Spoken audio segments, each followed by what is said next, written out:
In today's video, we're going to take a look at some of the worst air disasters of all time. From a runaway ghost plane to an air show gone wrong. First though, let's take a look at this recent air disaster that's yet to be fully resolved with China Eastern Airlines Flight 5735. On March 21, 2022, China Eastern Airlines Flight 5735 departed from the international airport at Kunming. The plane was en route to the city of Guangzhou, a flight that took less than 2 hours, and it never arrived. Video from nearby security cameras an hour from takeoff showed the Boeing 737-89P hurtling towards the ground at a near vertical angle. The plane had then crashed nose first into the mountains of Tang County in Wuzhou. It hit the ground at such speeds that a fire started in the nearby vegetation. All 123 passengers and 9 crew died instantly. Curiously, the plane did not make any distress calls, nor did they answer requests to be pinged, leaving even more questions than answers.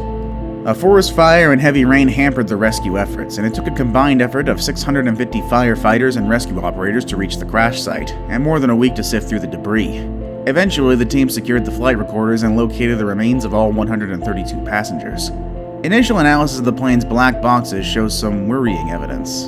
The plane had been sent into a nosedive on purpose. Now the question remains if this was the pilot's doing or an unknown assailant who might have reached the cockpit. One thing I know is this investigation is far from over. Aloha Airlines Flight 243. It was a sunny day at the Hilo International Airport for Aloha Airlines Flight 243. The Boeing 737-800 was waiting on a departure checklist, then it would head to Honolulu International Airport to finish up its route. Both pilot and co-pilot had flown this plane and this route many times before, so this was an easy day at the office, but I think we may have spoken too soon. On April 28, 1988, shortly after takeoff, disaster struck. The pilots heard a whooshing sound, followed by tearing and a small explosion. That was the sound of an 18-foot-long section of the plane's roof that had been torn open, much like a can opener. Passengers were exposed to the elements, but thanks to seatbelts, they did all survive, perhaps with just some whiplash.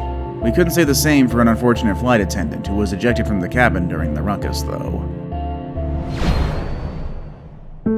Emery Worldwide Flight 17.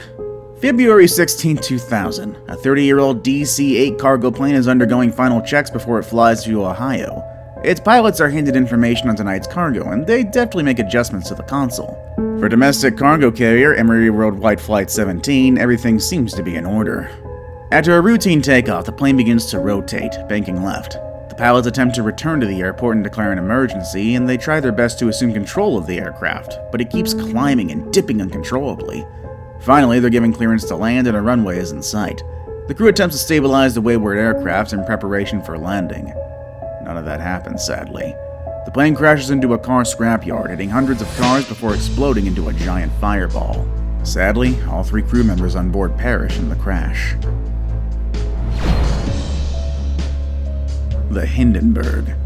The Hindenburg is the biggest airship ever built, and it was partly funded by Nazi Germany and became a popular people mover for the transatlantic travel.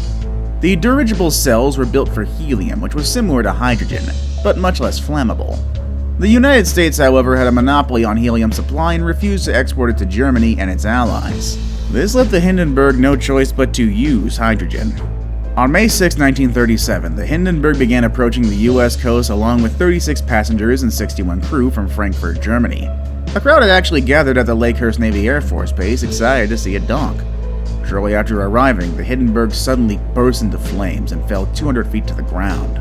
13 passengers, 21 crewmen, and a civilian onlooker died as a result of the catastrophe. There were multiple film crews on site, and they captured what could very well be the first air disaster to be recorded on video. This kind of notoriety did not do dirigibles any favor. Hindenburg-class airships quickly became obsolete, and people simply stopped riding them, looking more like a novelty at this point. China Air Flight 120. August 20th, 2007. The Boeing 737-800 in white and blue livery makes its final approach to Naha Airport in Okinawa, Japan. China Air Flight 120 lands without incident and taxis off the runway. The pilot turns off the engine and then parks the plane. And then, surprise, the plane's on fire. Buzzers and alarms go off in the cockpit, and the air traffic controller confirms the news over the radio. The pilots are aware that they have limited time until the flames reach the fuel tanks, however, and they have to go through the evacuation checklist thoroughly. The cabin doors are finally opened and all 157 passengers attempt to exit the plane. Miraculously, everyone is evacuated before the flames reach the tanks. The pilots, however, are intent on leaving last and find out that the main cabin is a no-go due to the heat and smoke. Instead, they attempt to escape through a rope accessible from the cockpit windows. George Ishizaki was inside the airport terminal and just happened to have his camcorder on him that day. He captures the blazing inferno in all its glory, including the part where the flames finally ignite the fuel tanks. The resulting explosion rattles the terminal building. Literally everybody made it out of this freak accident unscathed, which is quite nice for a list like this. Civilian Learjet. The date is October 25, 1999, and authorities are on high alert. An out-of-control civilian Learjet was flying hundreds of miles off course and was not responsive to repeated communication attempts. This kind of situation can quickly turn ugly, so the National Guard scrambled F-16 fighter jets to tail the wayward aircraft. The FAA surmises that the plane will run out of fuel around North or South Dakota. Both F-16s catch up to the Learjet soon after, and they inspect the plane's cockpit and windows and declare that there is no activity within. Moments later, it begins losing fuel and falls from the sky. The Learjet crashes in a hayfield in South Dakota, killing all 6 on board. The plane's owner is later found to be Payne Stewart, a professional golfer. He was amongst one of the 6 to have perished in the crash. Investigators say that the Learjet's cabin may have slightly depressurized at some point in their flight, which caused the entire party to pass out due to a lack of oxygen. Space Shuttle Challenger. The Space Shuttle was the first reusable spacecraft operated by NASA for human spaceflight. This orbiting science laboratory could launch satellites and probes as well as do replenishment and repair work on space stations. January 28, 1986, the Space Shuttle Challenger lifts off for the 10th time. Among the crew was social studies teacher Christy McAuliffe, who was about to become the first civilian in space. However, the flight was short-lived. The record low temperatures on launch day caused the O-rings, kind of like big gaskets, in one of the boosters to fail. This created a chain reaction that caused the explosion of the shuttle, killing all 7 crew members on board. This horrific accident resulted in a 32-month hiatus for the Space Shuttle program, with a series of investigations and inquiries. While the shuttle did fly again, the program was eventually shelved. Not only was this broadcast to around the world, this was also witnessed by Christie's own school and her students. Now it's time for the day's best pick. I have a few good reasons why this might be the worst one of all, and find out what happened next with number 3. Nigeria Airways Flight 2120. Nigeria Airways Flight 2120 was a Douglas DC-8 aircraft operated by now-defunct Canadian carrier Nation Air. It operated chartered flights that provided services to Nigerian pilgrims going to and from Mecca. July 11, 1991, alarms started going off in the cockpit right after takeoff. The errors didn't make any sense, so the pilots weren't aware of the troubles that was brewing right outside. The fire only became obvious to the crew after smoke filled the cabin. The pilot turns the plane around and radios the air traffic controller for assistance. Hydraulic controls reach failure with Jeddah 11 miles away. Passengers begin to suffocate and part of the cabin floor disintegrates. Bodies begin to fall out of the fuselage. 2 miles from the airport, the compromised plane loses all elevator control and crashes onto the runway. Passengers who may have survived being flung out and suffocated were definitely goners after the fiery explosion on the tarmac. All 247 passengers and 14 crew members perished. A flat tire that overheated caused the fire, according to investigators. Flight 2120 is considered the worst air accident of a Canadian airline, and the worst ever to involve a Douglas DC-8. Sknyliv Air Show. To commemorate their 60th anniversary, the Ukrainian Air Force's 14th Air Corps staged an acrobatic air show at Sknyliv Airfield. It was July 27, 2002, and more than 10,000 people came to celebrate and watch the show.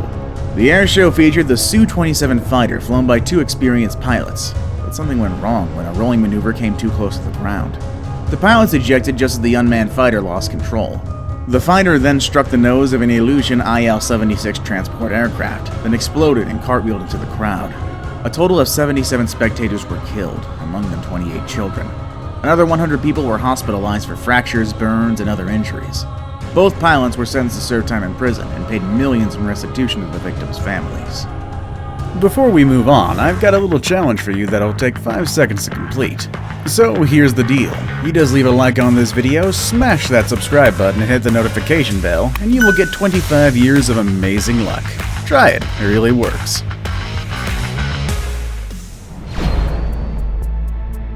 Tenerife Airport. March 27, 1977, a separatist group detonated a bomb in Gran Canaria Airport, injuring 8 people. This caused a diversion of flights to the nearby Los Rodeos Airport, including KLM Flight 4805 and Pan Am Flight 1736, both Boeing 747s. Los Rodeos was a smaller regional airport. All the unexpected guests had congested the tarmac taxiways, and air traffic controllers then decided to use the runway for both taxi and takeoff purposes. When Gran Canaria reopened, they diverted flights began to leave. There was also zero visibility on the runway due to fog, and Los Rodeos was not equipped with ground radar. Nevertheless, the air tower began directing the plane on the ground. The pilot of the KLM 747 had misidentified the air tower's instructions to stand by as a confirmation for takeoff. The plane began to gain speed with the Pan Am 747 still on the runway. At the last moment, the KLM pilot attempted to lift off to avoid the other 747. However, this just ended up ripping the Pan Am plane right down the middle. The KLM plane remained airborne for a few seconds, then stalled, rolled, and exploded into a fireball. There were no survivors among the 235 passengers and 14 crew. Only 61 survived the Pan Am flight of 380 passengers and 16 crew. A total of 583 fatalities make this two-plane disaster the deadliest in history. See you all next time.